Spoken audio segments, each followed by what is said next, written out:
Brachot Ilchot Souka, Halakha Aleph, page 443. Dans la première colonne, on a fait hier le passage bête, on est deuxième paragraphe après. Veze Shamro Metonuzal, de Malam Esri Mama en Adam Ose Dirato Diratarai, et la Dirat Keva. Maintenant, nos Chachamim, ils ont dit voilà, quelqu'un qui veut construire une souka, si jamais il veut mettre le toit au-dessus de 10 mètres, ça ne s'appelle pas qu'il veut faire une maison qui est une maison provisoire. Ça s'appelle quelqu'un, il ne construit pas un toit à 10 mètres de haut pour quelque chose de provisoire. Quelqu'un, quand il fait une petite cabane, il met juste de quoi qu'il puisse passer avec sa tête, c'est tout. Un petit peu d'air, mais c'est tout. Il ne va pas faire 10 mètres de haut. Si quelqu'un il monte le toit à 10 mètres, ça veut dire qu'il a envie de construire une maison qui reste, pas une maison provisoire. Et nous, on a besoin que la souka, ça soit une maison qui soit provisoire. Donc, dans tout ce qui est dedans, il faut que ça montre que c'est quelque chose de provisoire. Et la hauteur, c'est le écart de ce qui va monter que ce qui est provisoire. Quelqu'un, il peut faire des murs épais parce qu'il a froid ou il veut se protéger des animaux, des trucs. Mais le toit haut, quelqu'un, quand il monte en hauteur, ça veut dire qu'il a l'intention de rester là-bas. Quelqu'un qui fait des parois épaisses, ça peut être pour rester même quelques jours. Mais la hauteur, c'est quelque chose qui montre que la personne, elle veut rester dans cet endroit-là. Et nous, on veut une maison provisoire.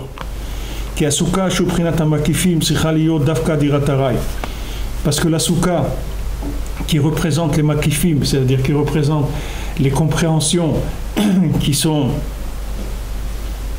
autour de nous, c'est-à-dire les choses dans lesquelles on va progresser, les nouvelles choses qu'on découvre. Il faut faire attention que ça doit être quelque chose de provisoire, c'est-à-dire de ne pas se tromper, Chazé Shalom, de croire qu'il a déjà compris des choses parce qu'il est rentré il a découvert quelque chose. C'est pas parce qu'il y a une découverte qu'il est devenu la chose qu'il a découvert. Quelqu'un peut avoir découvert quelque chose et il est très loin encore d'être cette chose-là. Pour l'instant, c'est juste embryonnaire, il commence à peine à connaître.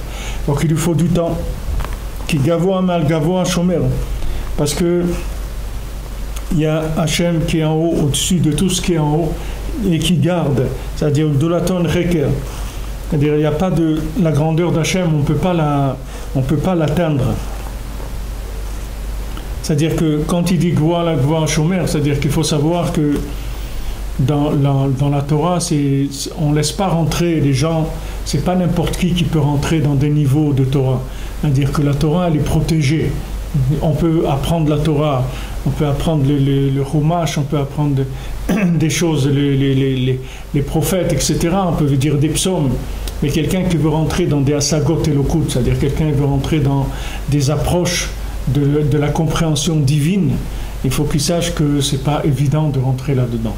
C'est pas évident et il y a un chômeur, c'est-à-dire que chaque endroit où on va rentrer, il y a un garde à l'entrée qui voit est-ce que maintenant cette personne, elle est apte à rentrer dans cet endroit-là. Maintenant, s'il dit, moi je suis un visiteur, c'est pas, moi je n'ai pas du tout l'intention, je ne prétends pas du tout être au niveau, mais je viens pour visiter, pour voir, ça m'intéresse, c'est tout. Je viens comme quelqu'un d'étranger qui s'intéresse. Alors il n'y a pas de problème, on le laisse rentrer. Mais il faut faire attention qu'il ne croit pas qu'il fait partie des gens qui vivent là-bas. Lui, c'est quelqu'un de l'extérieur qui est rentré dedans en tant que visiteur intéressé, mais qui veut prendre son temps pour avancer, etc., s'intéresser, petit à petit progresser et tout. Mais ça doit être clair que lui, il n'est pas comme les autres qui sont là. Ça, il faut que ça soit clair dans sa tête. Parce que si ça, c'est pas clair dans sa tête, ça veut dire qu'il est dans un toit qui fait 10 mètres et il est monté trop haut et ça y est, c'est pas cachère. Comme on a dit hier, comme il a dit Rabbi Nathan, que dès que quelqu'un il sort de son niveau, il rentre dans la Touma tout de suite. C'est-à-dire trop de Gdusha, ça n'existe pas. Trop de Gdusha s'appelle la Touma. C'est ça qui s'appelle la Touma. L'impureté, c'est trop de pureté. C'est ça l'impureté. D'où elle vit l'impureté? Hachem, il n'a pas créé l'impureté. Hachem, il n'a pas créé l'impureté. L'impureté, c'est le fait qu'il y a eu trop de lumière sans récipient, c'est ça qui a créé le côté négatif. C'est les gens qui s'introduisent sans payer. C'est les gens qui ne payent pas. Alors, il y a toujours dans tous les resquilleurs. Il y a des resquilleurs partout, des gens qui ne veulent pas payer. Alors ça, c'est pareil. La Sitra Achara, elle est née de ça. Elle est née du fait que maintenant, quand Hachem il a créé le monde, quand il a amené sa lumière infinie dans le monde, on va voir Bezat Hachem quand on va commencer la parasha de Bereshit. Hachem, quand il a amené sa lumière dans le monde, le monde, il a explosé, il n'a pas pu tenir. C'est-à-dire que même un tout petit peu de lumière infinie, le monde, il ne pouvait pas tenir, parce que le monde, ce monde-là, c'est un monde fini. Hachem, il a créé un monde fini, et quand il a voulu s'introduire dans ce monde fini, le monde, il a explosé. Et comme ça, il a explosé une fois, 2 fois, 3 fois, 7 fois. C'est-à-dire ce monde-là, c'est le résultat de 7 essais qu'il y a eu avant. Maintenant, à chaque fois qu'il y a eu des essais, les récipients, ils ont explosé. Les récipients du monde, ils ont explosé. Quand les récipients du monde, ils ont explosé, la lumière, elle s'est déversée. Maintenant, il y a des forces qui se sont créées de ça. C'est comme vous prenez des sociétés de recyclage. Ouais. Il y a des sociétés que tout leur argent, ils le gagnent des poubelles des autres. C'est pas, ils font rien. Ils font que récupérer ce que les autres y jettent, c'est tout. Vous jetez des bouteilles en plastique, il les prend. Vous jetez du papier, il les prend. Et après, vous voyez, ils gagnent des millions avec ça. Mais c'est pas... Et qu'est-ce qu'ils amènent, eux, au monde? Bon, d'accord, aujourd'hui, il y a tous les trucs des verres et la pollution, etc. Mais eux, ils n'ont rien amené dans le monde. Qu'est-ce qu'ils profitent des gens qui travaillent? C'est-à-dire, eux, ils font rien du tout. Ils produisent rien. Bon, enlevez toute l'idée de la pollution et tout. Mais pratiquement, ces gens-là, enlevez les consommateurs, ces gens-là, ils n'existent plus. Enlevez les consommateurs. Si demain, il n'y a plus rien à consommer, ces gens-là, c'est les premiers qui vont mourir. Ils n'ont pas de parnassa. Pourquoi? Parce qu'ils vivent des poubelles des autres. Donc, il faut que les autres ils aient des poubelles pour qu'ils puissent vivre. Alors, c'est comme ça, la création du monde, ça a été comme ça. C'est-à-dire, les récipients, ils ont explosé. Quand les récipients, ils ont explosé de trop de lumière, la lumière, elle s'est déversée. Quand elle s'est déversée, il y a les forces négatives qui sont les forces du gratuit, des gens qui cherchent à vivre sur le gratuit. Donc ils ont pris cette lumière-là et ils ont commencé à fabriquer avec des façons de vivre, des façons de voir les choses, des plaisirs, des choses. Pourquoi? Parce que c'est gratuit. Ils n'ont pas payé. Donc ils utilisent ça comme ils veulent. Maintenant, quand il y a un récipient, vous ne pouvez pas utiliser ça comme vous voulez, parce que le récipient, il vous donne une mesure de la chose. Quand quelqu'un, par exemple, il travaille, il gagne une somme tous les mois, il a son loyer à payer, ses trucs, etc. Quand il achète quelque chose, il sait ce qu'il peut acheter et ce qu'il ne peut pas acheter. C'est pas parce qu'il a touché son salaire maintenant le premier du mois qu'il peut aller acheter une voiture.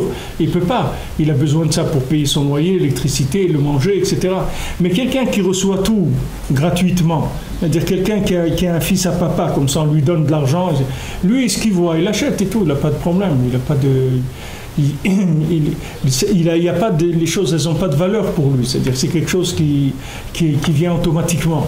Maintenant, le monde, toute la clipa, tout le négatif du monde, il vit de ça. Et bien, le monde entier, toutes les nations, elles vivent des poubelles du Ham Israël. Le monde entier, il vit de ça. Parce que si nous, on était à notre place, alors toute la lumière du monde, elle serait dans des récipients.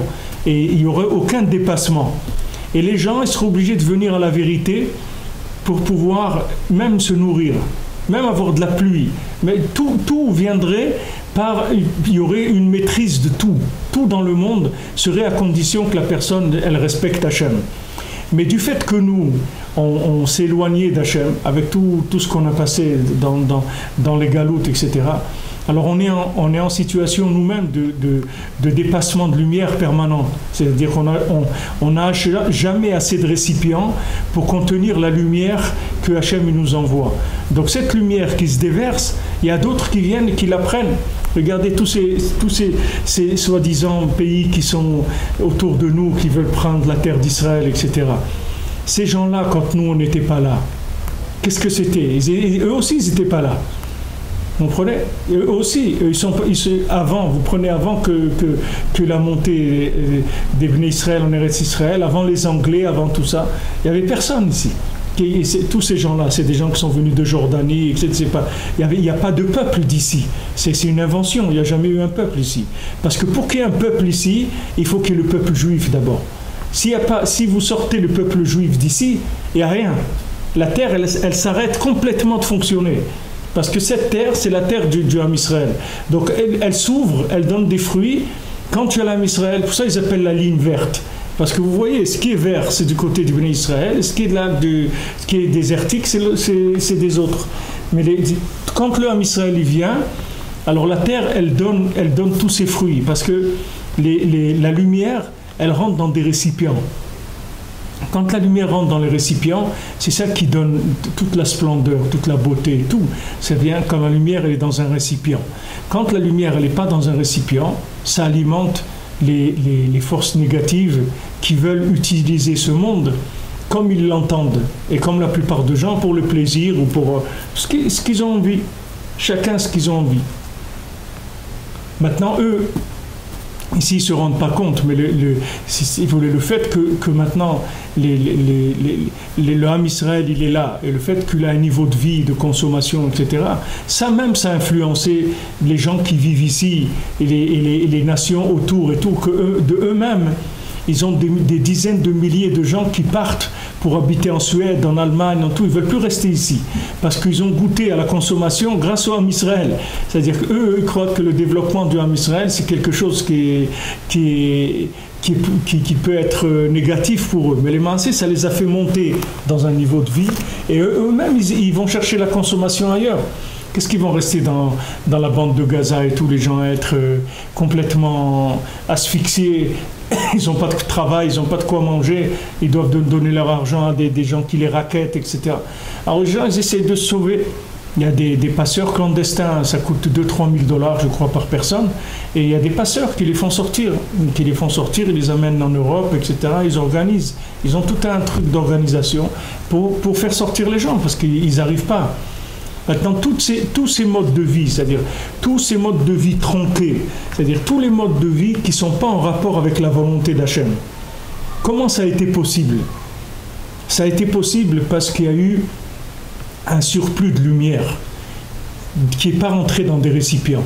Parce que quand la lumière est dans des récipients, c'est impossible de faire autre chose que pourquoi cette lumière elle a été faite. Parce qu'elle est dans un récipient. Si maintenant, la chose, elle a une forme, déjà, la lumière, elle a une forme, David, si la lumière, elle a une forme, vous ne pouvez plus changer la chose. C'est comme tout ce qu'on étudie dans la Torah 36 sur le Kélim, sur la bracha et tout, c'est ce principe-là.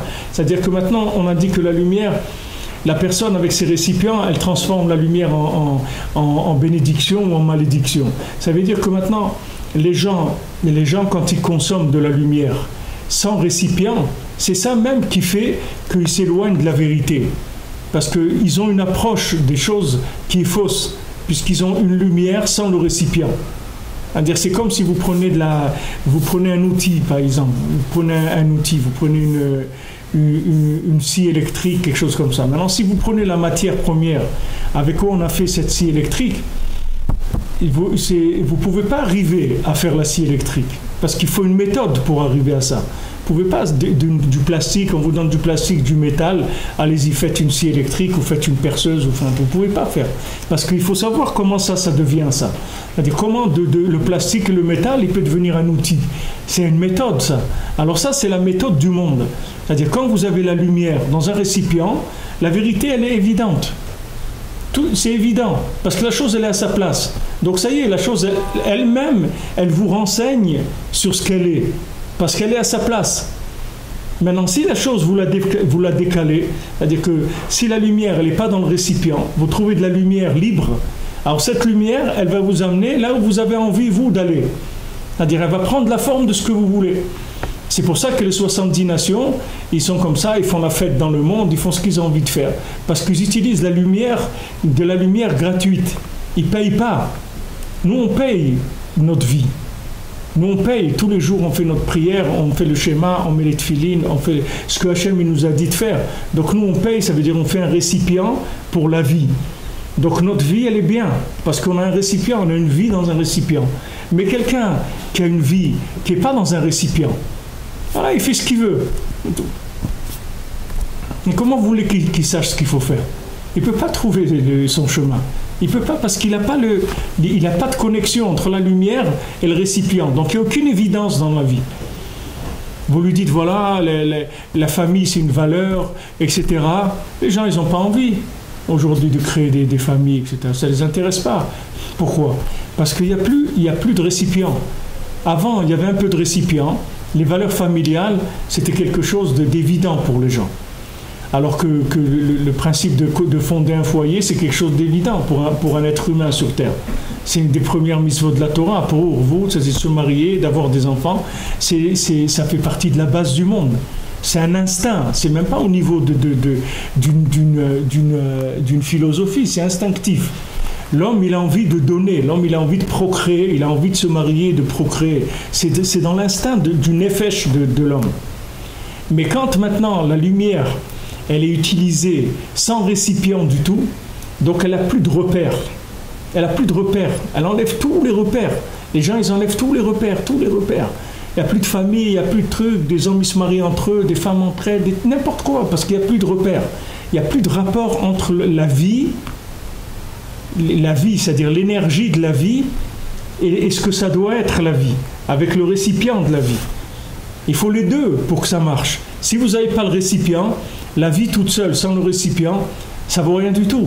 Parce que vous êtes sûr que vous allez vous tromper. Puisque c'est normal, vous avez de l'énergie, vous êtes livré à vous-même.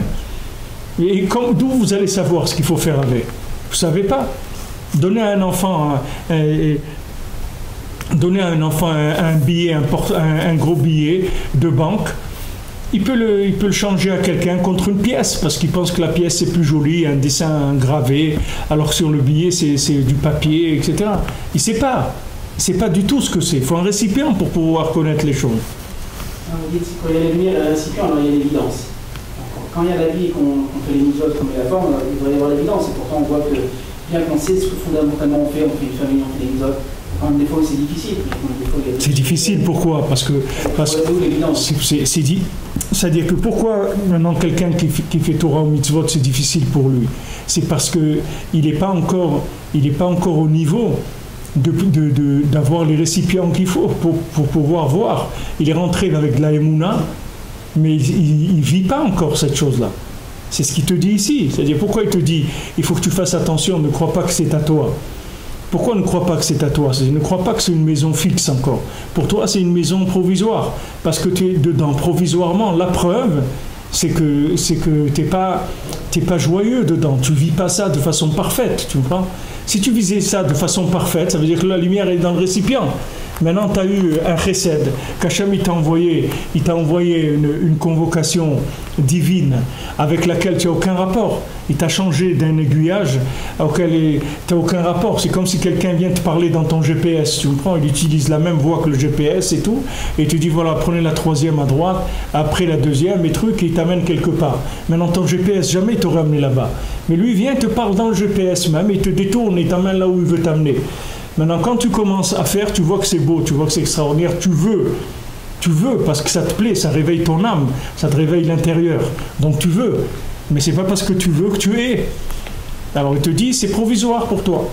Maintenant, si tu restes quelques années, 1 an, 5 ans, 10 ans, 20 ans, 40 ans, mais un jour on va t'ouvrir, tu vas rentrer, tu vas être. Mais même si on te dit, écoute, tu vas rester tout le temps comme ça, il vaut mieux être tout le temps en provisoire dans la vérité que d'être fixe dans le mensonge.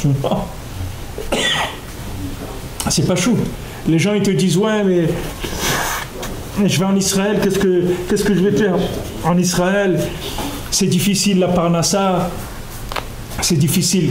Ou comme je vous ai dit, ces Allemands là, il y a un groupe de Juifs, d'Israéliens qui sont partis en Allemagne et ils font de la publicité pour amener les Israéliens en Allemagne. Et ils ont ouvert un truc Facebook, je ne sais pas combien de milliers de gens déjà qui se sont inscrits pour voir. Ils leur renseignent pour le travail et tout. Mais sauf, qu'est-ce qu'ils proposent ces gens-là? Vous savez qu'est-ce que c'est leur publicité? Ils vous mettent une note de supermarché de 16 €, je crois, et ils vous montrent le panier avec 16 € tout ce qu'il a acheté. Et il dit, toi, tu peux acheter ça en Israël? Mais pourquoi? On est des vaches, qu'est-ce qu'on est? C'est tout ce qu'il y a dans la vie, la note du supermarché et le panier. C'est tout, parce que tu as acheté un jus d'orange et un truc, ça y est, mais garde-toi-le ton jus d'orange. Moi je préfère manger du pain sec que être en Israël. Il y a une qualité de vie, non? C'est pas la note du supermarché qui compte. Tu comprends? Les gens ils te disent, ouais mais vous comprenez, en Israël la parnassa c'est difficile et tout. Mais même si c'est la parnassa c'est difficile, mais tu vis le peu d'heures que tu as, même si tu travailles 12 heures par jour, d'accord? Tu as Shabbat. Au moins le Shabbat, tu sors, tu te promènes, tu vis. Tu es dans un pays où tu vis. Mais maintenant, tu te trouves dans un endroit où tu gagnes de l'argent, mais tu peux rien faire avec. J'ai fait un cours à Paris l'année dernière, à 8 h du soir, et des gens que je connais très bien m'ont dit, on s'excuse, on ne peut pas venir, parce que c'est trop dangereux de se parquer, de sortir du parking et de trucs. On ne peut pas. Et avant de rentrer dans un immeuble, tu as un code, un deuxième code, un troisième code, un truc et tout. Et voilà, les gens, ils ont la parnassa. Mais tu ne te rends pas compte que tu ne vis pas. Ce qui compte. Pourquoi les fêtes, la parnassa? C'est pour vivre. On ne vit pas pour la parnassa. La parnassa, c'est un moyen, ce n'est pas une fin en soi. Maintenant, le gars, il a le moyen, mais il dit, la fin, il n'y a pas. Donc, c'est-à-dire, c'est plus facile. Qu'est-ce qui est plus facile? Et regarde, des milliers de gens, ils s'accrochent à ça et disent, ouais, regarde, avec ce que je gagne ici, voilà ce que je peux acheter. Maintenant, si j'habite en Allemagne, alors je peux acheter plus. Mais c'est tout. Rien que pour une note de supermarché, tu peux aller habiter dans un pays où les gens, ils ont brûlé tes ancêtres, ils ont fait ce qu'ils ont fait. Tu peux aller mettre ta force là-dedans, ta vie là-dedans, avoir des enfants là-bas, etc. Mais il n'y a rien. C'est-à-dire le bonhomme, c'est un animal, le bonhomme. C'est pas un être humain. C'est pas un être humain. Il n'y a rien. Pas de cœur, il n'y a pas de sensibilité, il n'y a pas de valeur, il n'y a rien. Il n'y a que la note du supermarché et le panier. Il y a quand même autre chose dans la vie. Alors ça vient de gens que la lumière, elle n'est pas dans les récipients, c'est tout. Donc ils vivent n'importe comment, c'est tout. N'importe comment. Maintenant, s'il veut une meilleure note, il a qu'à habiter au Zimbabwe, il aura des notes encore plus faciles dans le supermarché. Tu comprends? Ça veut rien dire. C'est-à-dire qu'il y a des valeurs non. Que les gens, voilà où ils ont passé leurs valeurs. Que la note du supermarché, mais c'est un choix pour qui ça? Tu vas convaincre des gens avec ça? Tu vas convaincre c'est une vérité ça, la note du supermarché? C'est pas une vérité, Bichlal. Maintenant voilà ce que ça donne, la lumière sans récipient. C'est-à-dire il y a la lumière mais il n'y a pas de récipient. Quand vous nous expliquez temporaire, c'est-à-dire on sera temporaire, ça veut dire que pour l'instant on accepte qu'on est dans une situation où il y a trop de lumière et pas assez de récipient, j'ai trop de récipients mais pas assez de lumière. Pour qui? Qui dure une vie en fait, c'est de Tchouba. Oui. Et tant qu'on n'a pas l'évidence parce qu'on n'a pas encore la lumière face au Kéli parfait. Okay. Donc on n'a pas le Kéli encore. On n'a pas encore réparé les récipients. Tout le travail, c'est que les récipients. La lumière, elle remplit le monde. C'est que le récipient. On accepte temporairement un ribouille or, mais il ne va pas le détruire, mais c'est une difficulté. On a, si tu veux, temporairement, quand on s'engage dans la Torah, on accepte de vivre, d'être déphasé par rapport au système de la Torah. C'est-à-dire d'être handicapé, les maasés. Parce qu'on est handicapé, on a nos récipients, ils ne fonctionnent pas. Ils sont cassés, on les a cassés. Avec notre comportement, de là où on vient, ce qu'on a fait, etc. On a cassé nos récipients. Maintenant, Hachem, il nous a sortis d'Égypte avec une lumière très forte, où il a changé toutes les lois naturelles. C'est-à-dire il a changé tout le principe de fonctionnement des récipients du monde, il l'a changé pour nous faire sortir. Alors maintenant, chacun individuellement, quand il sort, on lui fait ça. C'est-à-dire on change tout le système, on lui permet de passer, comme tu vois, comme il a dit tout à l'heure dans Shana Rabbah. C'est-à-dire on lui dit, voilà, mais regarde, il danse, il est joyeux, allez, laisse-le passer. Mais maintenant, c'est pas parce qu'on t'a fait rentrer dedans que tu dois construire ta maison. Tu dois savoir c'est une cabane que tu as, c'est tout. Alors ne commence pas à monter le toit à 10 mètres parce que 10 mètres, c'est plus une cabane. Laisse ton toit en bas, ne monte pas le toit. C'est-à-dire ne crois pas que tu es arrivé à quelque chose. Pour l'instant, tu es quelqu'un qui est, comme Rabbeinu dit, celui qui fait tchouva, il rentre dans un niveau qui s'appelle la préparation à l'existence. Mais il n'existe pas encore. C'est-à-dire exister, c'est la lumière dans des récipients, c'est ça exister. Maintenant, quand tu as détruit tes récipients, tu veux revenir, tu veux faire tchouva, malgré que tes récipients sont détruits, on te dit, il n'y a pas de problème, Baruch haba, et on est très content que tu viennes et tout. Mais sache que tu es malade, tu es handicapé. Donc sache que la lumière, elle va te faire très mal. Si tu prends de la lumière, ça va te faire mal. Donc va doucement, va très doucement. Tu es là, Baruch Hashem, c'est le principal. Va très doucement, ne force pas du tout, parce que c'est dangereux pour toi. C'est nous qui filtrons l'intensité de la lumière ou nous on travaille que sur l'équilibre. Ce que je veux dire, c'est que ce code, c'est 7 jours. Il y en a pour qui 2 jours serait suffit au niveau du troisième jour, il leur fait qui retourne dans ses habitudes. Et on voit que ce code, c'est pour tout le monde. Pour celui qui est de génération en génération, qui est dans la Torah. Il y a une façon de vivre sous code. Il y a une façon de vivre sous code. Il y a une façon de vivre sous code qui est différente pour chacun. Et en ça, ça dépend. Je diminue l'intensité de la lumière. Ça dépend, si tu veux, toi, l'individu, il va recevoir, si tu veux, des coups par rapport à son appartenance. Si dans sa tête, si tu sais que tu es un touriste quelque part, tout ce qui concerne le pays, toi tu ne te sens pas concerné parce que tu es touriste, tu le prends pas pour toi. Parce que tu es touriste là. Pour tout, c'est toi, tout ce qu'il y a, c'est du bénéfice pour toi. Tu gagnes. Toi, tu n'avais rien à faire ici. Et maintenant, tu te trouves là. Baruch Hashem, Kadosh Baruch Hu, il t'a sauvé, il t'a amené là. Mais c'est tout pour toi, c'est gratuit. D'accord. Maintenant, quelqu'un, il te prend ta place à la synagogue. Tu lui dis rien, parce que toi, normalement, tu ne devrais même pas être ici. Donc, tu dis rien. Tu dis, Baruch Hashem, je prends une autre place, c'est tout, c'est pas grave. Je ne vais pas faire des histoires, parce que je ne suis pas là. Je n'ai pas vissé ma chaise, je n'ai pas mis mon nom sur la chaise. Puisque moi, je suis là, je suis un rattrapage. C'est pas, normalement, je ne devais pas être là. Et Hachem, il m'a fait plaisir, il m'a sauvé. Et il m'a amené là. Donc tout ce qu'il y a, je suis content, c'est tout. Si tu as de la simcha, ça veut dire que BMF, tu apprécies le fait d'être... Mais si tu t'angoisses, ça veut dire que tu crois que c'est vrai. Ça veut dire que tu crois, tu fais partie de ça et que tu fais pas assez, on te donne pas assez, on te reconnaît pas assez, on te fait pas assez. Et c'est ça qui détruit les gens. Pourquoi les gens ils s'éloignent? À cause de ça. Parce qu'ils croient qu'il leur revient quelque chose. Mais il ne te revient rien du tout. L'inverse aussi, c'est on considère que ce qu'on a, ça pourrait nous revenir. Non, parce que si on a ça, on est content. Celui qui considère que ce qu'il a, ça ne le revient pas, donc il est content. C'est sûr, il doit être Bessimcha. On lui a donné une femme, des enfants, une parnassa. Pourquoi lui, comme il était parti, il aurait construit une famille, il aurait fait rien du tout, ça aurait été un clochard. Bon, Hachem, il a fait tout ça, c'est de la joie. C'est la conscience du haraï. Ouais, c'est la conscience du haraï, c'est-à-dire du provisoire. Il faut toujours cette conscience du provisoire. Parce qu'en plus, cette conscience du provisoire, elle t'ouvre la recherche permanente, si tu veux.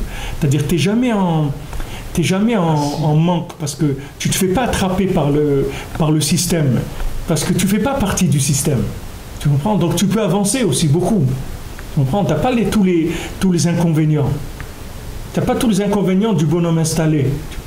Parce que le bonhomme installé, il a beaucoup d'inconvénients aussi. C'est qu'il danse sur ses lauriers, il s'affaiblit, il vieillit, etc.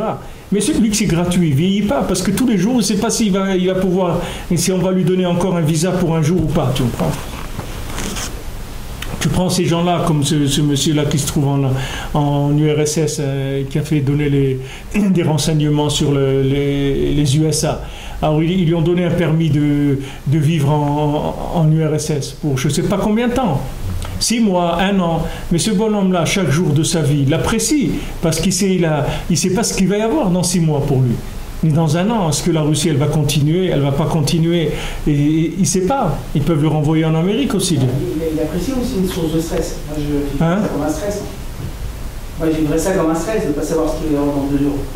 Vous me dites que s'il l'apprécie, c'est vrai que... Tu le vis comme un stress si tu crois que c'est Magia Alecha.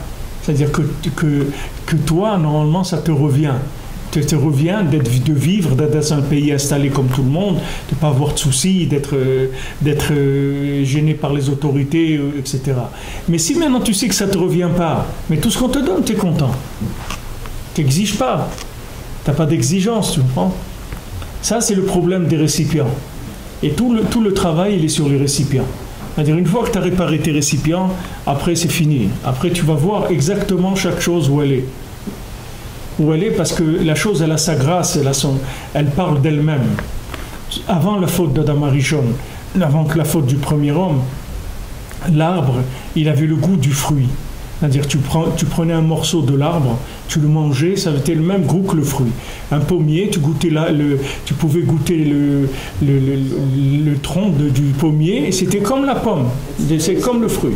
Voilà, et spéri, océpéri. C'était un arbre déjà fruit, un arbre fruit qui fait des fruits. Seulement, c'est plus pratique de prendre une pomme, de l'emmener chez toi pour la manger. Tu ne vas pas prendre l'arbre, tu ne vas pas l'emmener. Donc, si vous voulez manger, tu goûtais, tu pouvais couper un morceau de l'arbre et manger. C'était le fruit. Quand il a mangé de l'arbre de la connaissance du bien et du mal, ça c'est fini. L'arbre, il a perdu le goût du fruit. Il n'y a que le fruit qui a le fruit, et l'arbre, c'est devenu sec et juste un outil qui sert à faire passer les choses. C'est-à-dire que l'arbre, il ne te renseignait plus sur le fruit. Avant, il te renseignait. C'est-à-dire que maintenant, ça veut dire quoi? Qu'avant, que le moyen, le récipient de la chose, il te renseignait sur la chose. L'arbre, c'est le récipient de la pomme. D'accord? La pomme, c'est la lumière, c'est le fruit. C'est la pomme dans un arbre. Hein? La définition de l'arbre, c'est la pomme, ça veut dire c'est le fruit. Le but de l'arbre, c'est de donner des pommes. Donc l'arbre, c'est pas lui l'être. Non. Lui, non. Tu vois un arbre dans sa vie, il va donner des tonnes et des tonnes de pommes. Tu me prends? Un arbre lui-même, même s'il a le goût du fruit, qu'est-ce qu'il va donner? Tu vas manger un tronc d'arbre en pommes, ça fait combien? 1000 pommes, ça y est. Souvent, on considère le tronc, c'est la neshama qui est essentielle, puis après les ramifications. L'essentiel, c'est l'arbre. C'est vrai que le fruit, c'est pas l'arbre. Non, quand c'est un arbre fruitier, le ikar, c'est le fruit. C'est le but de l'arbre, de donner le fruit. Maintenant, le fruit, c'est la lumière. Tu vois bien que c'est beau, ça a des couleurs, ça a du goût, de l'odeur et tout. C'est magnifique, un fruit. Maintenant, l'arbre, il est comme il est. Mais imagine-toi que l'arbre, il aurait été une publicité du fruit. C'est-à-dire, il t'aurait fait un marketing sur le fruit. Il t'aurait vu toutes les couleurs de la pomme, les trucs et tout dans le. Alors, tu ne te serais jamais trompé sur ce que c'est l'arbre. C'est-à-dire que le moyen, il portait en lui la lumière de l'arrivée. Donc tu ne peux pas te tromper. Mais aujourd'hui, le problème, c'est que les moyens, ils ne te renseignent pas sur la chose. Donc tu peux prendre des moyens qui sont complètement à côté et tu crois que ça va t'amener là où ça va t'amener. Mais ce n'est pas vrai, il ne te renseigne pas le moyen. Tu comprends? Le moyen, il ne te définit pas le but. Dans le moyen, tu ne vois pas le but. On avait enseigné ça un petit peu à l'inverse, mais ça ne peut pas ressembler. Dans la Torah 35, on avait parlé des lumières qui sont venues dans des clips, ces clips ont été cassés. Et au final, ce qu'on a aujourd'hui, on a que le zécher, mais dans la finalité, c'est l'inverse. On n'a pas le goût de l'origine. L'origine, c'est parfait, la finalité, elle est imparfaite. Parce que nous, on n'avait que les chiffres du précède, il me semble. Et là, c'est l'inverse, c'est-à-dire c'est l'origine qui ne me renseigne pas sur la finalité. Non, c'est pas l'origine. C'est pas l'origine, le moyen. Le moyen, pas l'origine. Ah, ici, l'arbre, c'est le moyen. Le moyen. La finalité, je te dis, c'est la pomme. La finalité, c'est le fruit. Le moyen ne te renseigne pas. Parce que si le moyen te renseignait, tout de suite, tu verrais. Maintenant, quelqu'un, il vient te vend une croyance. Il te vend du bouddhisme, du catholicisme, de n'importe quoi. Tu vois pas où ça t'amène. Tu peux pas voir. Comment tu vas faire? Si tu rentres là-dedans, tu sais pas où tu vas. Si tu rentres pas, tu sais pas où tu vas. C'est difficile de choisir parce que la méthode, elle te renseigne pas sur le but. Le kélit, il montre pas. C'est ça notre problème. Et ça vient du fait qu'Adam Arishon, il a voulu comprendre.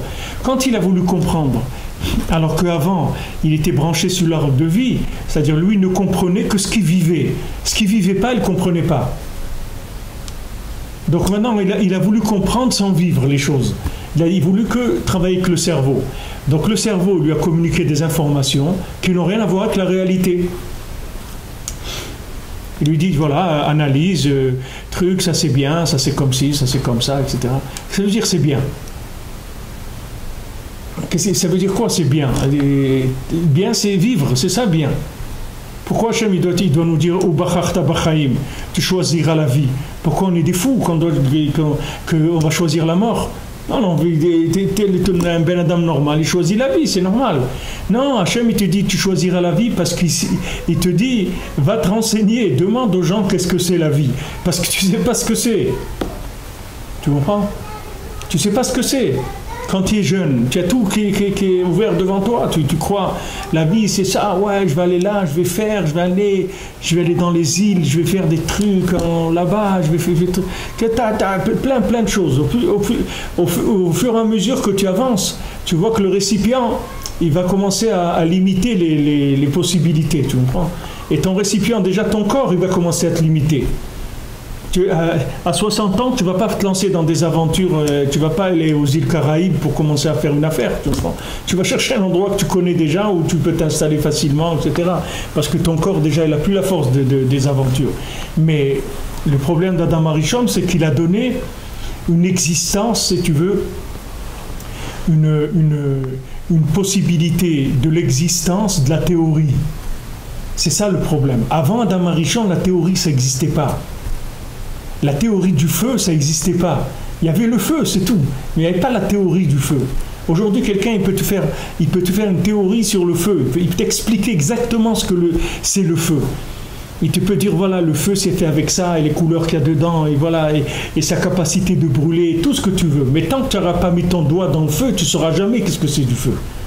Même si il t'a donné les plus grandes analyses des pages et des pages de livres, jamais tu sauras ce que c'est du feu. Parce que depuis que le premier homme il a fauté, il n'y a plus de rapport entre la connaissance et le vécu. Ça, c'est ça le icard de l'explosion des récipients, c'est ça. Dans notre vécu de tous les jours. Donc nous, on a des approches de choses qui sont intellectuelles et on suit des choses intellectuelles. Mais avant de suivre les choses intellectuelles, il faut que tu vérifies tes récipients s'ils peuvent suivre ça. Il faut que tu fasses un rapport entre la connaissance et le vécu. Est-ce que tu es capable de vivre ça? Est-ce que c'est quelque chose qui n'est pas trop haut? Alors c'est pour ça qu'il te dit, regarde, ne mets pas ton toit trop haut. Laisse-le provisoire. Pourquoi? Provisoire, tu peux toujours rentrer chez toi. Il y a un problème, tu plies la cabane, tu rentres chez toi, c'est tout. Tu comprends? Il ne s'est rien passé. Tu t'es pas détruit. Maintenant, tu as construit dehors un truc qui ne bouge plus, c'est-à-dire qui a 10 mètres de haut, et tu n'y arrives plus, comment tu vas faire? Tu ne peux plus revenir en arrière. C'est fini, c'est plus une maison provisoire, c'est ta maison où tu habites maintenant. Comment tu vas faire? Si tu ne restes pas dans le provisoire tout le temps, tu ne peux pas. Ça, c'est la base du problème du monde. C'est la base du problème du monde. Et toutes les nations, elles profitent de ça. Tous les escrocs du monde, ils profitent de ça. C'est-à-dire, ils utilisent la lumière et ils ne payent pas. C'est-à-dire, ils ne payent pas. Ils prennent la lumière d'Hachem et ils font pas ce que Hachem il veut. Comme les pays là que tu vois, ils leur envoient ils font des appels et des trucs, des aides, des milliards de dollars et tout. Et où ça va ça? Ça va, il y en a qui sont venus, qui se disent, c'est pas vrai, cet argent il n'arrive jamais chez nous. C'est eux, prenez leur compte en Suisse, et le truc, regardez les anciens chefs terroristes, regarde ce qu'ils ont. Regarde dans quel... ils les ont filmés, ils vont à Dubaï, là, dans des hôtels 5 étoiles, et les autres, ils les laissent crever là-bas chez eux, à faire de la guerre et des trucs, à se faire exploser et tout. Les chefs, ils vont dans les hôtels 5 étoiles, ils sont là-bas, ils les ont filmés en train de faire du sport, des trucs, ils sont bien, eux, ils n'ont pas de problème, tu comprends? Ils jouent sur les deux tableaux. Mais ceux qui sont dedans, ils sont vraiment dedans, tu comprends? Ils ont pas le choix, ils peuvent pas faire autrement. Mais les chefs, eux, ils jouent sur tous les tableaux. Ça, c'est bien de profiter de la lumière sans payer. C'est-à-dire, le gars, il n'a pas de récipient. Il profite de la lumière comme si c'était à lui. Mais c'est pas à toi. La première question que tu dois te dire, quand Hachem il te donne la vie, c'est te demander à quoi ça sert la vie. Qu'est-ce que tu attends de moi? Que tu m'as fait naître dans ce monde, je suis là. Tu attends quoi de moi? Moi, je ne sais pas. Je ne sais pas quoi faire. Il y a tellement de choses qui m'intéressent ou qui ne m'intéressent pas, je ne sais pas quoi faire. Je peux me lancer dans un truc, ce n'est pas pour moi. Vous avez des gens, ils ont fait quelque chose 20 ans, 30 ans, après ils ont changé. Mais quand quelqu'un il commence 20 ou 30 ans après, c'est pas comme s'il avait commencé à l'âge de 12 ans ou 14 ans, c'est autre chose. C'est complètement autre chose. D'où il a choisi ça? Qui est-ce qui lui a dit de faire ça? Il pensait, il a réfléchi. Avec quoi tu réfléchis? Avec quels outils tu réfléchis? Va voir quelqu'un qui a déjà des récipients, c'est beaucoup plus facile. Il va te dire exactement ce que tu dois faire. Va voir des tzadikim, ils ont des récipients. Tzadikim, ils ont des récipients. Ils n'ont pas de problème. Eux, ils savent chaque chose où la mettre. Parce qu'eux, ils ont il y en a que chez eux, le fruit et l'arbre, c'est pareil. Il n'y a pas de différence. Parce que eux, le moyen, il est porteur du but. Dans le moyen, il le voit. Sauf Maaseh ben Marshavatrila. On dit que la fin de l'action, elle est dans la pensée au début. C'est-à-dire, eux, ils savent exactement dans n'importe quelle action où elle va te mener, dans cette action-là.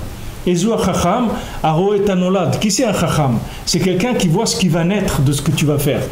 C'est pas celui qui te dit c'est bien, ou c'est pas bien, c'est pas bien. C'est quelqu'un qui sait voir, il sait projeter, c'est-à-dire le projet que tu as maintenant, il sait le projeter. Pourquoi ça s'appelle un projet? Parce que quelque chose que tu es en train de projeter. Maintenant, lui, il peut te renseigner parce que lui, tout de suite, quand tu lui parles d'un projet, il le met dans le récipient de ce projet-là. Et tout de suite, il va te dire si c'est bien ou c'est pas bien. Parce que c'est évident pour lui. Il n'y a pas de choses qui sont... Tous les soucis, toutes les questions de l'homme, c'est entre ça. C'est-à-dire, il y a de la lumière, j'ai une inspiration, j'ai envie, est-ce que je dois le faire ou je ne dois pas le faire? Des fois, tu dois faire des choses que tu as envie. Et des fois, tu dois faire des choses que tu n'as pas envie. Maintenant, si tu prends le chemin... Tu sais, il y a des religions dans le monde, ils ne sont pas cassés la tête. Ils ont dit, regarde, tout ce que tu as envie de faire, il ne faut pas le faire. Comme ça, tu es sûr que tu es avec Hachem. Mais c'est pas vrai. Et pourquoi Hachem, il a créé ce monde-là? Pourquoi Hachem, il a créé ce monde-là? Pour que tu manges rien, tu prennes rien. Alors pourquoi il a créé? Hachem, il veut que tu travailles. Et puis dans ton travail, il y a un lien de consommer. Il y a un lien de te marier. Il y a un lien d'avoir des enfants. Il y a un lien de travailler. Il y a un lien d'avoir de l'argent. Il y a un lien de manger quelque chose qui te plaît. Ça fait partie du plan. Mais si maintenant, on ne te renseigne pas, alors tu te dis, ok, je vais tout fermer, comme ça je suis tranquille. Mais non, c'est pas ça. Alors l'autre dit, bon, si c'est pas ça, alors je vais tout ouvrir. Elle dit, non, c'est pas ça non plus. Il faut te renseigner, chaque chose elle a une place. Une chose a une place, il y a des coefficients. Cette chose-là a un coefficient tel, celle-là a un coefficient. Fais attention, Shabbat c'est un coefficient très élevé, ça c'est un coefficient moins élevé. Chaque chose, renseigne-toi. Et avec ça, tu vas suivre le chemin de gens qui ont des récipients. Donc tu ne vas pas te tromper. C'est vrai que toi, tu n'as pas de récipient, mais tu es capable de suivre des gens qui ont, eux, des récipients. Et à ce moment-là, tu es tranquille, tu es protégé. Bien sûr, ce n'est pas agréable, parce que chacun il a envie d'être lui-même, mais d'être soi-même pour se détruire, ce n'est pas la peine. Il vaut mieux suivre un maître qui te donne des directives et vivre, c'est tout. Et bon, Hachem, tu réussis ta vie. Tu ne sais même pas comment, mais tu sais que tu as réussi, tu ne sais même pas comment. Tu as juste écouté ce qu'il t'a dit de faire, c'est tout. Fais comme ça, tu dis d'accord. Comme un guide, il te dit voilà, tu arrives là, tu vas voir un truc, tu tournes là, après tu fais ça, après tu fais ça. Tu le suis, c'est tout. Tu veux dire, moi je sais rien du tout. Je suis dans une forêt, où je vais tourner, parce que j'ai vu un arbre qui est grand, qui est petit, j'ai vu un hérisson, j'ai vu un truc, je veux savoir où il faut tourner, j'en sais rien. Lui, il te dit, regarde, quand tu arrives là-bas, tu vas voir ça, tu tournes. Après, tu vas voir ça, tu tournes là-bas, tu fais ça, et voilà, après tu arrives, c'est tout. Il y a toujours une possibilité de s'en sortir. Seulement, il faut savoir qu'on est dans un truc provisoire. Il y avait un film à l'époque où j'étais étudiant, il s'appelait « Nous sommes tous en liberté provisoire ». C'était un film qui était très... Comme ça démontrait tout le système comme ça, que des gens ils peuvent se trouver, être mêlés à des choses qu'ils n'ont rien à voir, ils peuvent passer des années en prison alors qu'ils n'ont rien fait, des trucs, tous des systèmes qui sont contrôlés par toutes des mafias comme ça, de politique, etc. Et ce film-là, il montrait l'horreur des systèmes, c'est-à-dire les systèmes, les horreurs qu'il y a dans les systèmes. C'est des choses terribles. Des choses terribles. Et la personne, elle est là, elle voit de l'injustice, des trucs terribles. Elle ne sait pas comment réagir par rapport à tout ça. Maintenant, toi, du moment où tu sais que tu es touriste, ça ne te dérange pas. Tu ne vas pas rentrer là-dedans. Quand est-ce que tu vas commencer à juger les gens? Le jour où tu crois que tu n'es pas un touriste, tu fais partie de la société. Mais tant que tu entretiens un renouvellement de touristes et tu sais que tu es dans une salle d'attente, alors tu ne te poses pas de questions sur ce qui se passe. Il y a des gens qui rentrent, des gens qui sortent. C'est pas ton problème. Toi, tu es dans une salle d'attente pour l'instant. Ça, c'est le da'at de la soukha. Ça, c'est le da'at de Haraï. On te dit, regarde, tu vas rentrer dans un niveau plus grand. Mais fais attention, reste dans le provisoire. Reste dans le provisoire. Ne rentre pas dans l'acquis. Ne crois pas, parce que l'acquis, c'est ça qui va te donner les nerfs, c'est ça qui va te donner le sentiment d'injustice, le sentiment que les autres, ils te sont redevables. Toute ta souffrance, ça va venir de ça. Alors que si tu te considères comme un touriste, C'est complètement différent. Tu n'as pas du tout l'approche. Tu te dis, ouais, celui-là ne me dit pas bonjour et tout. Mais pourquoi tu veux qu'il te dise bonjour? Pourquoi tu veux qu'il te dise bonjour? Tu ne fais pas partie de cette société-là. Tu es quelqu'un qui est venu ici. Il y a des jours où il est bien luné, il va te dire bonjour. Il ne va pas te dire bonjour, c'est tout. Qu'est-ce qu'il y a? Tu ne dois rien. Il y a des systèmes qui n'acceptent pas cette façon de voir. Je parle même dans la Torah. Il y a des endroits où on ne fait pas que tu viens en tourisme. Donc tu te plies à la discipline. Mais si tu dis que tu n'es pas capable, on te laisse tranquille. Ici, tu viens à la Shul Breslev, ici, demain j'arrive, tu peux rentrer en Bermuda ou en smoking ou avec un chapeau mexicain. Jamais personne ne te dira rien du tout. Personne ne te regardera. Parce que tous les gens qui sont là, ils sont touristes eux-mêmes. Ils ont une conscience de touristes. Donc ils ne vont pas aller embêter quelqu'un. Si tu es touriste, tu vas au cotel, tu vois des Mexicains, des Chinois, des trucs, qu'est-ce que tu vas leur dire? Tu vas leur dire quelque chose, tu vois que c'est des touristes. Toi aussi tu es touriste, eux aussi sont touristes. Tu comprends? Les gens qui ne te tolèrent pas, c'est parce qu'eux croient qu'ils ne sont pas des touristes. C'est pour ça qu'ils ne tolèrent pas les autres. Parce qu'ils croient que c'est eux qui tiennent les... Et c'est pas vrai. Mais c'est leur problème, c'est pas le tien. Toi, le Icar, c'est leur problème, je suis d'accord. Mais tu as envie de rentrer pour apprendre, mais tu ne peux pas. Tu peux pas, il faut que tu rentres en candidat libre, c'est tout. Tu dis, je ne m'inscris pas. N'ayez pas peur, je ne veux pas de diplôme. Écoutez, c'est tout. Je vais rentrer là, je vais écouter. Mais je ne veux pas un diplôme, n'ayez pas peur, je ne vais pas être un concurrent à vous.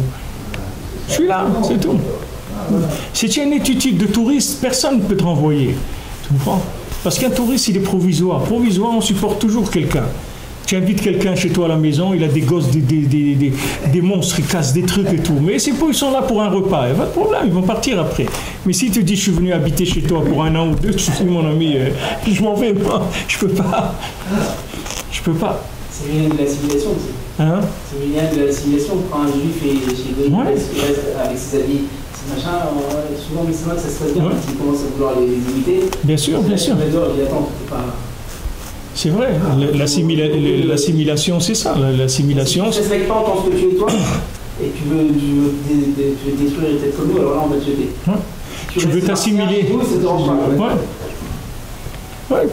Si maintenant tu t'habilles d'une façon, tu te comportes d'une façon qui n'a aucune équivoque, que jamais tu pourras rentrer dans le système, les gens ils vont te le respecter, ils vont pas te faire de problème. Quand est-ce qu'ils te font des problèmes? C'est quand tu essaies de t'assimiler, de leur ressembler, et ils savent que tu n'es pas de chez eux. Et toi, tu fais semblant d'être de chez eux pour profiter de l'argent, ou profiter des facilités, ou tout simplement pour être plus à l'aise. Il n'avait pas supporté ça. Il avait utilisé ce truc, il y avait un peuple qui est différent, qui est différent, qui ne travaille pas comme nous.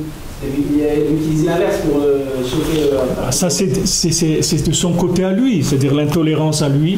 Mais lui, quand il te dit que tu veux être différent, c'est parce qu'il ne supporte pas ta différence. C'est parce que dans ta différence, il y a un côté où tu remets en question la vérité de son système. C'est ça qu'il ne supporte pas. Mais tu comprends, mais toi, tu dois rester sur ton truc de touriste. Quand tu es en Galoute, tu dois être un juif de Galoute, c'est tout. Tu ne peux pas être un juif d'Eretz Israël. Tu es un juif de Galoute. Et au contraire, quand les gens ils conseillent à leurs enfants de ne pas mettre d'une kippa dehors ou un truc, c'est le contraire. Il faut mettre 3. Quand tu es en Chutz La'aretz, c'est 3 kippas qu'il faut mettre, c'est pas une. Parce qu'il faut vraiment que tu montres que tu es un juif. Faut pas mettre casquette sur la kippa. Il faut mettre 2-3 kippotes. Valken asur likvoa diato besukazo. Keim sheti dirat harai lefi sha'a. C'est pour ça qu'il te dit, voilà, tu ne peux plus fixer ta maison dans cette souka-là. Si tu l'as mis à 10 mètres de haut, il faut que tu sortes. Kim shetiye dirat harai lefi sha'a. Ça doit être une maison qui est provisoire, momentanée. Ou l'ishtadel litroach bavodat Hashem. L'izkot la soga acheret velatzet misuka le souka. Et maintenant tu vas essayer, tu vas te fatiguer, tu vas faire avodat Hashem, tu vas travailler. Comment tu vas travailler? Tu vas faire que cette maison va devenir une maison fixe et après tu passeras une nouvelle souka. C'est comme ça que tu rentres touriste, tu travailles. Après tu deviens quelqu'un qui fait partie du système et après tu sors de ce système et tu cherches une nouvelle souka. Et comme ça sans arrêt. C'est-à-dire qu'il ne faut pas que tu restes dedans. Même quand tu as réussi, il faut que tu sortes. Il ne faut pas rester dedans. Il y a une notion quand même de réussir et que ça devienne caboire. Il ne peux pas y rester. Oui, c'est qu'à voir le temps, si tu veux, c'est qu'à voir de manière à te donner la possibilité de sortir, c'est tout. C'est comme une marche qui est plus haute. C'est vrai que maintenant c'est ton but, mais ça reste une marche, c'est tout. C'est pas un plafond. C'est-à-dire cette marche, elle est faite pour te donner la possibilité d'aller vers une nouvelle marche qui est plus haute. Mais au moment où tu vas enjamber pour entrer sur la deuxième marche, et ben, si tu ne te trouves pas dans la première, tu ne te trouves pas dans la deuxième. Il y a un moment où tu es déséquilibré. Ce moment-là, c'est où la deuxième elle est considérée comme provisoire. Alors quand tu mets les deux pieds sur la marche d'après, il ne faut pas que tu restes là-bas. C'est juste pour te donner momentanément juste la possibilité de repasser un pied sur la marche d'après. C'est ce que Rabbeinu il enseigne, c'est-à-dire que toute chose que tu as compris, c'est uniquement pour te permettre de comprendre autre chose. Ce n'est pas pour rester là-bas. La compréhension n'est pas faite pour y vivre. La compréhension, c'est un tremplin, c'est tout. Ce n'est pas fait pour rester là-bas. Il y a des gens, une fois qu'ils ont compris quelques milliers de choses, ils s'arrêtent, ils s'installent, ils prennent un fauteuil et ils disent oh, qu'est-ce que tu as appris? Tu n'as rien du tout, qu'est-ce que tu sais? C'est rien. Je connais des milliers de pages, mais c'est rien du tout. C'est rien du tout. Tu sais qu'est-ce qu'il y a à découvrir dans la Torah? Tu ne peux pas t'imaginer. Tu vas commencer à lire, tu vas pas voir la fin. Dans la quantité, dans la qualité. Même si tu as une page, tu peux passer des mois dessus. Tu vois que ça n'a pas de fin. Qu'est-ce que tu connais? Tu connais rien du tout, Bichlal. Tu es rentré sur une marche pour passer à une autre, c'est tout. Mais avance. D'ailleurs, la marche, dedans, il y a le mot marcher. C'est escalier. Il y a le mot escalier, mais la marche, ça veut dire que c'est quelque chose qui est fait pour marcher. C'est pas pour rester dessus. Tu montes, dès que tu as les deux pieds, tu passes comme ça. C'est comme ça qu'on monte. Mais spirituellement, c'est pareil. Maintenant, tu as une soukha. Cette soukha, ça va devenir ta maison fixe. Et dès qu'elle est devenue ta maison fixe, c'est juste pour que tu puisses ouvrir la porte et sortir vers une nouvelle soukha. C'est pas que tu restes là-bas. Il ne faut pas rester dedans. Il faut apprendre à sortir de toute construction. Il faut en sortir. Il faut se libérer. Voilà, dit Rabbi Nathan, parce que le but de la connaissance, c'est de ne pas savoir. C'est ça le but de la connaissance. Normalement, quand tu es arrivé à la connaissance au maximum, tu dois être la chose. D'accord? Ça, c'est le summum de la connaissance. Parce qu'une connaissance qui ne t'a pas amené à être quelque chose, c'est que tu n'as rien compris du tout. Ça ne s'appelle pas de la connaissance. La connaissance qui t'amène à être, ça veut dire que c'est une bonne connaissance. Elle t'amène à être. Mais dès que maintenant tu es devenu cette connaissance-là, tu dois savoir que tu n'as rien compris par rapport à ce qui t'attend à découvrir. Et tu dois te lancer dans une nouvelle découverte. C'est pas un résultat qu'il faut chercher. Il faut rechercher des ouvertures tout le temps de recherche. C'est pas le résultat. Le résultat, c'est un moyen de pouvoir continuer à chercher. Mais c'est jamais c'est pas un terminus. C'est le quai de la gare, c'est tout. C'est pas le terminus. C'est le terminus pour certaines personnes. Mais pour toi, c'est pas le terminus. Tu changes de train et tu continues. Et tu changes de train, tu continues. Sans arrêt, sans arrêt, sans arrêt. Là où tu arrives, on te donne le droit, tu peux attendre, prendre un petit sandwich au buffet de la gare, et trucs et tout, mais après tu pars. Le train il arrive, tu pars. Tout le temps, c'est comme ça. Et c'est que comme ça que tu peux réparer la faute d'Adam Arishon. Sinon, tu ne peux pas réparer sa faute. Sa faute, elle est mortelle, elle est terrible. Elle est terrible parce qu'il te tranquillise avec de la connaissance. Mais la connaissance, c'est rien. Il y a des gens, ils lisent les journaux sur les riches, sur toutes les fortunes du monde et tout. Mais lui, c'est un pauvre type. Qu'est-ce que tu es en train de lire ça? Qu'est-ce que tu vas faire avec ça? Alors celui-là, il a ça, et l'autre, il a 3 bateaux, et l'autre, il a des maisons là, il vient de construire. Mais qu'est-ce que tu veux faire avec ça, toi? Non, il lit ça, ça lui fait du bien. Et lui, après, il retourne dans son trou. Mais qu'est-ce que tu vas faire avec ça? Prends quelque chose, tu peux faire quelque chose avec. Ne prends pas ça. Prends quelque chose qui est juste à côté de toi. Ne prends pas. Qu'est-ce que tu veux prendre des choses comme ça? Des magazines sur les milliardaires. Qu'est-ce que tu veux faire avec ça? Bichlal. Pour un bon Adam, un pauvre type qui cherche un travail, qu'est-ce qu'il va faire avec ça? C'est des trucs qui sont trop hauts pour lui. Ça n'a rien à voir. Il doit chercher juste à côté quelque chose. Et quand il a trouvé ça, il cherche autre chose. Et il avance comme ça, sans arrêt. Je te dis, Tachlita Edia, c'est de ne pas savoir. Parce que si tu sais, et si tu comprends, et tu crois que tu sais, tu restes dans la connaissance, tu continues à entretenir la faute du premier homme. Si tu veux sortir de la faute de la premier homme, du premier homme, il faut que dès que tu arrives dans la connaissance, tu dis c'est bien, on va aller à la découverte d'une nouvelle vie maintenant. Dis mais attends, tu viens de t'installer, mais je ne veux pas m'installer. Je veux découvrir la vie, moi. C'est pas de m'installer dans de la compréhension. C'est pas ça la vie. Il y a des gens, ils savent tout. Et après, quand ils savent tout, qu'est-ce qu'ils font avec? Ils ont appris tout. C'est-à-dire, pour eux, ce qu'ils appellent tout, ils ont appris beaucoup de choses, disons. Mais qu'est-ce qu'ils font avec ça? Le truc, c'est la force d'utilisation de la connaissance pour la vie. Donc, la Torah, elle te dit, Tachlit ha'ediya shelo neda. Le but de la connaissance, c'est de ne pas savoir. C'est-à-dire que c'est de sortir de cette compréhension-là. Elle t'a été donnée pour que tu la dépasses, tu la laisses.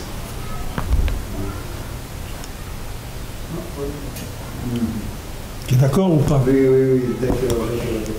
ומי שאוחז בבחינת התכלית זאת, אזי סוכתו דהיינו השגתו ובחינת דירה תרי תמיד, כי מגיע תמיד להשיג יותר. Voilà, celui que sa compréhension, c'est une maison provisoire, alors toujours il va se fatiguer pour chercher plus. Toujours il va continuer à chercher plus.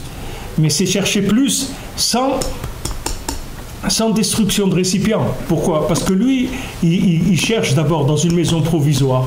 Tout le temps qu'il n'est pas arrivé au but de la compréhension, il continue à considérer qu'il est tout risque, c'est provisoire. Dès qu'il voit qu'il est installé, qu'il maîtrise les techniques, tout est prêt, tout de suite il ouvre la porte, il fait une autre souka. Il ne reste pas là-bas. Il ne reste pas dans cette compréhension-là. Parce que s'il reste dans cette compréhension-là, ça y est, il a recommencé le problème. C'est-à-dire qu'il ne fait plus la fête de Souka. Il a une maison, c'est tout. Il y a des gens qui ont des soukottes qui sont construites en dur. Par exemple, ils ont un balcon ou ils ont une chambre dans leur jardin. Et ça après, mais même si maintenant il laisse le toit de la Souka toute l'année, et que, disons que le toit il a tenu l'hiver et tout, il n'y a pas eu de problème, il ne peut pas refaire la souka comme ça. Il est obligé d'enlever le toit et de le remettre, même le même. Parce qu'il ne peut pas rentrer dans la même souka que l'année dernière. Tu ne peux pas, tu n'as pas le droit. Parce qu'on suppose que tu as eu des changements dans l'année. Un Ben Adam qui restait 1 an dans ce monde, il a dû sûrement avoir des choses qu'il a découvertes. Donc maintenant, on veut que le toit qu'il avait avant, il change. Il ne doit pas garder le même toit. Et même si c'est le même toit, au moins l'enlever et le remettre. Sinon, elle n'est pas cachère. Si tu laisses ta souka comme ça pour l'année prochaine, elle n'est pas cachère. Et minimum, il faut le bouger, le toit. Même si tu n'as pas la force de l'enlever et de le remettre, mais au moins tu le soulèves pour montrer, tu dis, c'est pas celui de l'année dernière, c'est un autre. Voilà, j'ai fait quelque chose dans le toit. C'est-à-dire, j'ai ouvert un petit peu. Ça, c'est pour le minimum. Donc ici, il donne le chemin. C'est-à-dire que celui qui est toujours dans le Tachlit ha'ediya shelo neda, c'est-à-dire que dès que sa maison elle est devenue en dur, il la transforme en souka tout de suite, alors il est tranquille, il sait qu'il ne va jamais se faire attraper. Mais si maintenant, il y a 2 dangers, il y a le danger d'aller trop vite et il y a le danger de vieillir, c'est 2 dangers. Les deux, ils attrapent les gens, c'est 2 dangers. Il y a le danger de vouloir aller trop haut. Alors on te dit, si tu vas trop haut, tu peux te détruire complètement. Mais il y a l'autre danger, c'est la destruction par la moisissure, si tu veux. C'est-à-dire le bonhomme, il reste dans le truc et il moisit dans l'endroit où il est. C'est-à-dire qu'il ne progresse pas. Il a ses petites habitudes, son truc, son café, celle-là, ses trucs et tout. Il s'est mis des centaines de repères et ça le moisit. Après, il sent le moisi, le bonhomme. Il faut que tu lui achètes des boules de naphtaline, tu lui mets dans ses poches parce qu'il sent le moisi. C'est-à-dire qu'il sent celui qui s'est encrouté dans ces 2 dangers. Mais les 2, c'est les mêmes, c'est le même principe. C'est-à-dire que la personne qui veut aller trop haut, c'est-à-dire que les maasé, au fond de lui, c'est un super vieux. C'est-à-dire lui, il veut se mettre dans un truc qui va tenir. On voit le chacham, sur ça il y a un remède dans Sipurim Maasiyot, on voit que dans les contes de Rabbi Nachman, dans le chacham et le tam, on voit que il se dit qu'est-ce que je vais trouver comme métier, que ce soit un métier qui soit jamais périmé dans le monde, pour que toujours je puisse gagner avec ça. Alors il réfléchit et tout, il dit bon, je vais apprendre ça. Une fois qu'il apprend, il dit mais ça, qui sait, peut-être après ça va pas marcher. Alors, relatif. Hein? Il faut toujours une relativité. Alors il va apprendre un autre métier. Mais c'est un homme très fort, c'est-à-dire il devient un génie. Dans tous les métiers qu'il apprend, c'est un génie. Il est génie dans orfèvre, médecin, philosophe, tailleur. C'est un génie, c'est-à-dire tous les métiers, il les apprend en 3 mois. Et il devient le plus fort dans le monde dans son métier. C'est un génie, le bonhomme. Mais ça, il prend pas le temps d'arriver à vivre la chose. C'est-à-dire, il l'apprend théorie, après avec une question, il a fait tomber par terre et il va vers autre chose. Et encore sans arrêt, mais il ne vit pas la chose. C'est pas ce qu'on a dit, c'est quand j'ai atteint quelque chose, il faut me jeter pour aller voir autre chose. Oui, mais quand il l'a atteint, lui il l'a pas atteint. C'est plus fort. Mais non, c'est le plus fort dans le monde. Mais lui, par rapport à lui-même, il a aucune satisfaction parce que lui, il sait qu'il y a encore des choses à découvrir. Alors ça le détruit. Il y a un moment où la soukha, elle devient fixe. Il y a un moment où quand tu es arrivé au but de la connaissance, il y a un moment où tu arrives à la connaissance. Il y a des gens aussi qui vont te dire c'est pas la peine d'apprendre puisque le but de la connaissance c'est de rien savoir. Non, c'est de rien savoir. Le but de la connaissance c'est de passer par cette connaissance-là et d'en sortir pour en chercher une autre. Mais si tu passes pas par celle-là, jamais tu arriveras à une autre. Lui maintenant il prend pas le temps. Là-bas Rabbeinu dit que sa maison elle s'est détruite. Ses parents ils lui ont laissé une maison, mais comme lui il est parti chercher à droite à gauche, la maison elle est tombée en truc. Alors c'est pas une super soukha, lui. C'est pas une super, c'est soukha de 10 mètres de haut. C'est ça ce qu'il voulait, puisqu'il t'annonce au départ, il te dit je veux un métier qui marche tout le temps, qui va jamais se. D'accord, au niveau des concepts il veut qu'à voir. Au niveau de son vécu, il fait quelque chose, dès qu'il l'a maîtrisé, tac, il le lâche pour autre chose. Ça, c'est pas rentré dans le concept de la soukha? Non, lui, non, parce qu'il n'arrive pas à la yédia. Il touche à quelque chose et après il lâche.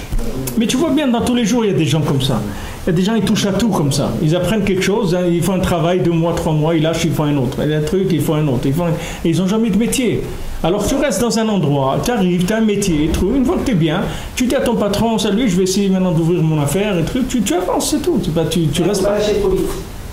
J'ai une saga, il ne faut pas que je lâche trop vite, il faut que je la fasse rentrer. Il faut que le maquis y rentre. Il faut qu'il rentre quand même. Bien sûr. Si lui il atteint quelque chose, mais il ne veut pas le vivre. Il n'en profite pas. Il n'en veut pas en fait. Sa maison secondaire, c'est-à-dire provisoire, il ne la transforme pas en maison fixe. On n'est pas des génies comme ça, c'est pas tellement notre problème. On n'est pas tellement des génies là-dessus. Alors Hachem Yazor. Non, ça c'est problématique à vous expliquer. Du Chacham, elle nous parle à nous, on n'est pas des. Bien sûr qu'elle nous parle à nous aussi. Si du moment où tu n'as pas de simcha, ça veut dire qu'elle te parle.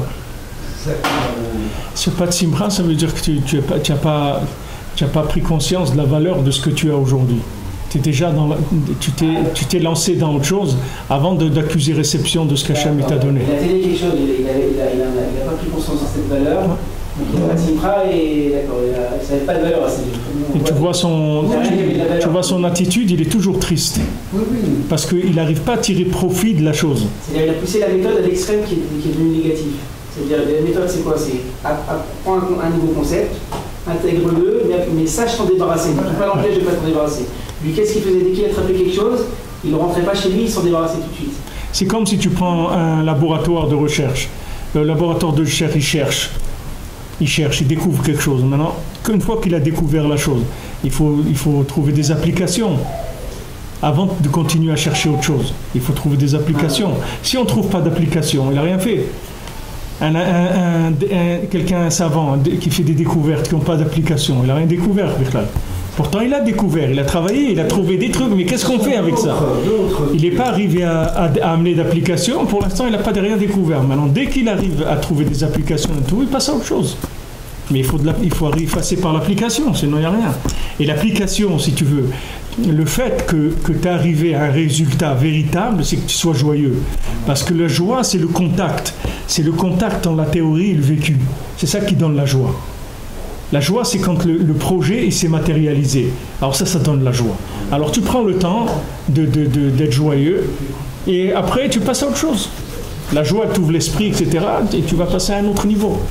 Mais si tu n'es pas joyeux, ça veut dire que tout ce que tu as, tu n'es pas arrivé encore à le palper, tu comprends? Tu n'es pas arrivé à le palper. C'est comme s'il y a de l'argent déposé sur un compte en banque, mais tu ne peux pas le prendre. Tu n'as pas de numéro de compte, tu n'as pas d'accès, etc. Il est là. Mais tu n'as pas de joie. Tout l'art, c'est d'apprendre quelque chose de nouveau, de savoir combien de temps garder avec soi, de savoir le lâcher. Il ne faut pas le lâcher tout de suite, il ne faut pas lâcher trop tôt, il ne faut pas lâcher trop tard. Il ne faut pas lâcher trop tôt et il ne faut pas rester trop dedans. Ouais, c'est ça. C'est les deux dangers qu'il y a.